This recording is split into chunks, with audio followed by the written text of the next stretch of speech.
טוב, זה הטבון שלנו, של מקור החום, עם צלחת מסתובבת. ואנחנו עכשיו עושים לו הפעלה ראשונית, עושים ניסיון. טוב אתה יוסי. מאופי מצון. כן.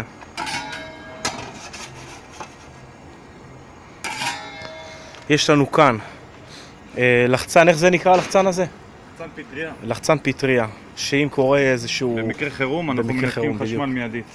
נכון, זה הלחצן. לדוגמה? לא. לא היום. לא היום, לא עכשיו. רואים פה את הפיצה שהיא מסתובבת, יש תאורה מהצד.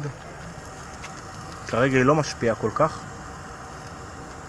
והפיצות בעיקרון, בזמן יחסית קצר הן כבר אפויות.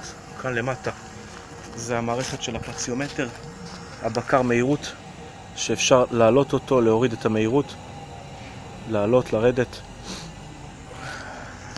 כאן יש את המנוע עם שרשרת שמסובב את הציר במרכז ועולה למעלה.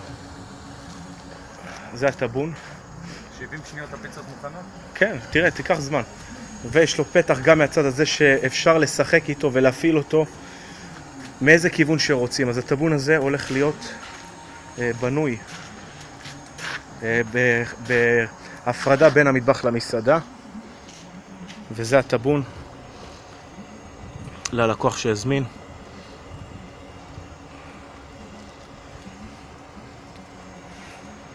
תשחרר, כן, זה משטח עבודה קטן כזה מקדימה שעשינו.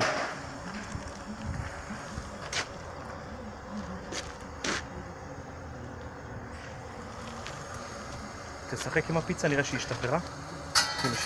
יפה. וואלה. תן אבל עוד קצת, עוד קצת. זה הפיצה. תראה איזה יופי. יופי.